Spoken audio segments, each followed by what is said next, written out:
हैं आप सब। मैं हूँ आपकी नटखट नेहा। माफ़ी चाहती हूँ इतने दिनों बाद वापसी कर रही हूँ, बस थोड़ी सी व्यस्त हो गई थी। चलिए जल्दी से जान लेते हैं अगले भाग में क्या हुआ है। काव्या के घर पर आज बहुत सारे मेहमान आए हुए थे। असल में उसके दोनों छोटे बच्चों की नामकरण की फंक्शन था। बहुत ही घर खूबसूरती से सजाया गया था, इतना प्यारा लग रहा था। ऊपर काव्या अपने कमरे में अपने बच्चों को देख रही थी जो बिल्कुल नहीं सो रहे थे, काफ़ी परेशान भी कर रहे थे। ये देखकर विराट मुस्कुराते हुए कहता है, तुम अच्छे से तैयार हो जाओ, इन दोनों को मैं संभालता हूँ। काव्या परेशान होकर कहती है, विराट जी मैं क्या ही करूँ, ये दोनों शैतान सोते भी नहीं हैं, पूरी रात मुझे सोने नहीं दिया। ये देखकर विराट मुस्कुराकर कहता है, अब क्या ही क्या कर सकते हैं। अच्छा तुम तैयार हो जाओ, वैसे भी अब तुम और भी ज़्यादा खूबसूरत हो गई हो, थोड़ी सी गोल मटोल सी हो गई हो। ये सुनकर काव्या चिढ़ते हुए कहती है, मतलब मैं मोटी हो गई हूँ, सीधा सीधा क्यों नहीं कहते, आपने मुझे मोटी कहा ना। विराट ये सुनकर हैरान था, उसने तो यार तारीफ की थी, ये तो उल्टी हो गया उस पर। विराट उसे ऊपर से नीचे देखकर कहता है, अरे यार मैं सिर्फ तारीफ कर रहा था, मैं मोटी नहीं कह रहा हूँ, मैं गोल मटोल कह रहा हूँ। वो दोनों आपस में बहस करने लगते हैं। तो वही दूसरी तरफ शुभी के कमरे में वो बेड पर बैठी बस मुस्कुराए जा रही थी, तो कभी बहुत ज़्यादा गुस्सा कर रही थी। अब तो फिलहाल वो घूरते हुए सामने अपने पति रेहान को देख रही थी। प्रेगनेंसी की वजह से उसे मूड स्विंग्स होते थे, कभी कभी वो रोने लगती तो कभी कभी हंसने लगती। रेहान परेशान था। असल में शुभी ने अपनी ज़िंदगी में बहुत कुछ बर्दाश्त किया था। उसे प्यार से नफरत थी क्योंकि उसके पिता ने उसकी माँ को धोखा दिया। वो दोनों छोटे थे और उसके माँ को अकेला छोड़कर वो चले गए। उसकी माँ ने कितनी मेहनत करके उन दोनों को पाल पोस कर बड़ा किया था। शुभी आज भी अपनी माँ के एहसानों की तरह जैसे दब सा गई थी। वो अपनी माँ से बहुत प्यार करती थी। पहले वो कभी भी रिहान को ये सब नहीं बता पाई, लेकिन शादी के बाद वो रिहान से प्यार करने लगी। उसने बताया कि उसकी माँ ने कितना कुछ बर्दाश्त किया है।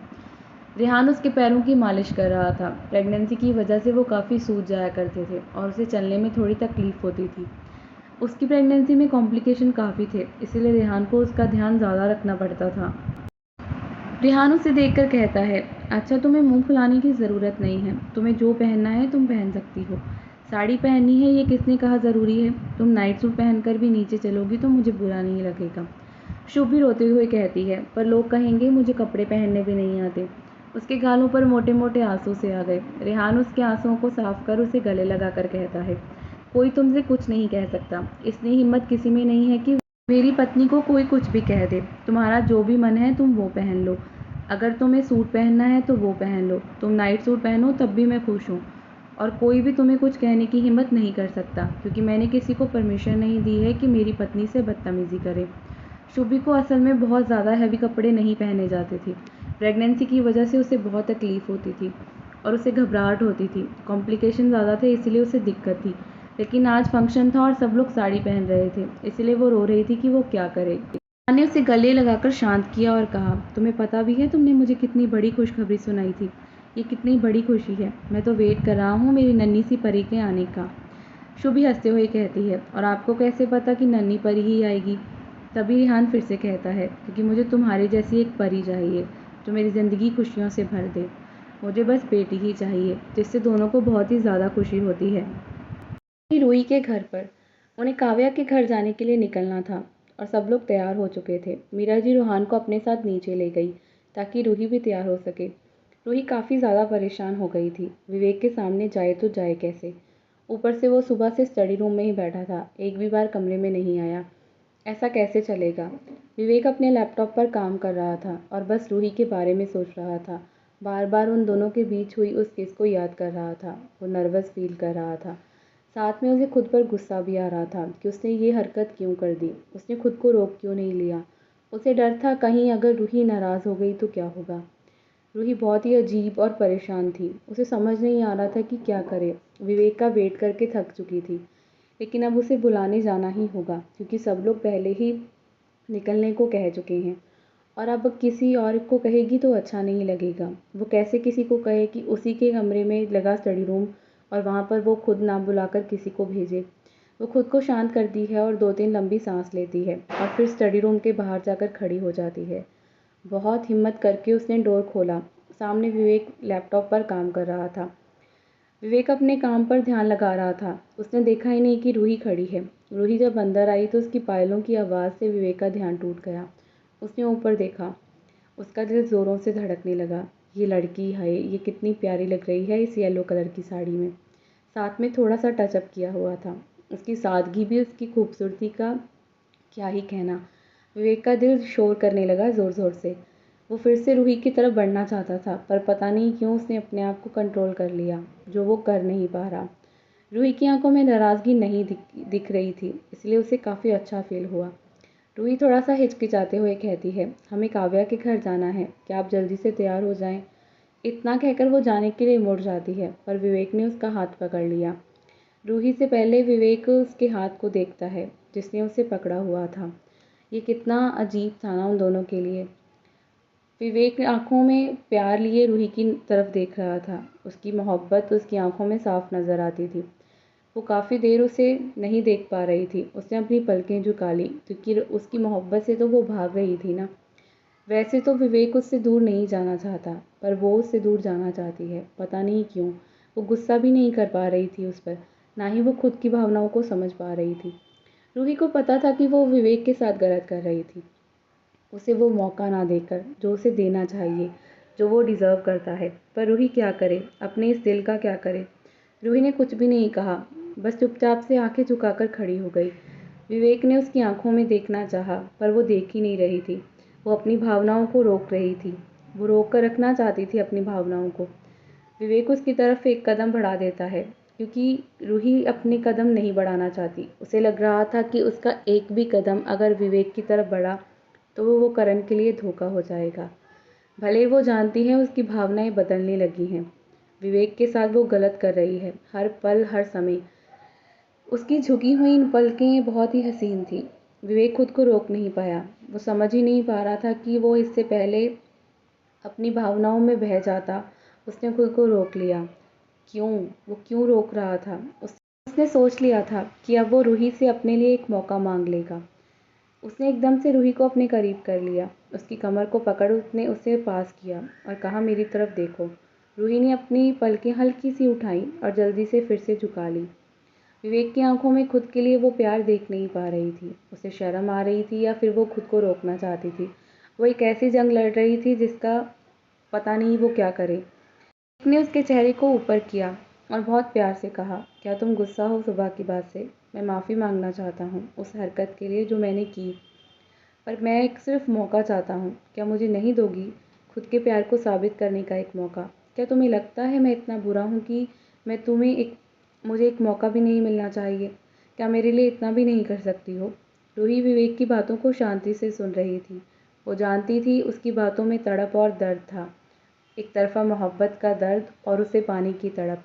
वो खुद को कैसे मनाए उसके करीब जाने के लिए। उसका दिल उसकी सुन ही नहीं रहा था, वो क्या ही करे। दोनों का दिल ज़ोर से धड़क रहा था। वो समझ ही नहीं पा रही थी कि क्या जवाब देना है। कहीं गलत तो नहीं कर देगी ना कुछ वो। विवेक उसे उम्मीद से देख रहा था, अपने लिए मौका मांग रहा था, अपने प्यार को साबित करने के लिए एक मौका मांग रहा था। रूही की चुप्पी विवेक को अंदर ही अंदर तोड़ रही थी। उसे लग रहा था कि रूही उससे दूर जाना चाहती है, वो उसके पास नहीं रहना चाहती। विवेक ने एकदम से रूही को छोड़ दिया और 2 कदम पीछे हो गया। उसने पलटकर चेहरा दूसरी तरफ कर लिया। उसकी आंखों में आंसू उसके गालों पर आ ही गए जो उसने रोक कर रखे थे। रूही की आंखों में भी दर्द था। वो रुकना चाहती थी, पर उसका दिल जैसे भारी सा हो गया। वो पलटी और चली गई, क्योंकि शायद वो खुद को रोक नहीं पाती और ये गलत हो जाता, और वो करना नहीं चाहती ये सब कुछ। विवेक ने अपनी आंखें बंद कर ली, अपने हाथों से अपना चेहरा छुपा लिया। उसने दूसरा हाथ अपने दिल पर रखकर खुद को शांत करते हुए कहा, तुम क्यों नहीं समझते विवेक?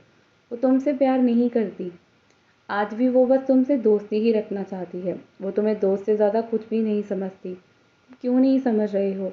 उसके चेहरे पर मुस्कुराहट थी, पर दर्द से भरी। उसकी आंखों में आंसू थे। वो खुद से बातें करते हुए खुद पर हंस रहा था कि कितनी दर्दमयी थी ना उसकी मोहब्बत। उसने खुद से कहा, ए दिल, तू उम्मीद क्यों लगा रहा है? वो खुद टूट जाएगी। वो टूटे हुए दिल से तुझे कैसे एक्सेप्ट करेगी? वो पहले किसी और की हो चुकी है। मुझे कांच की तरह भी जीना सिखा रही है।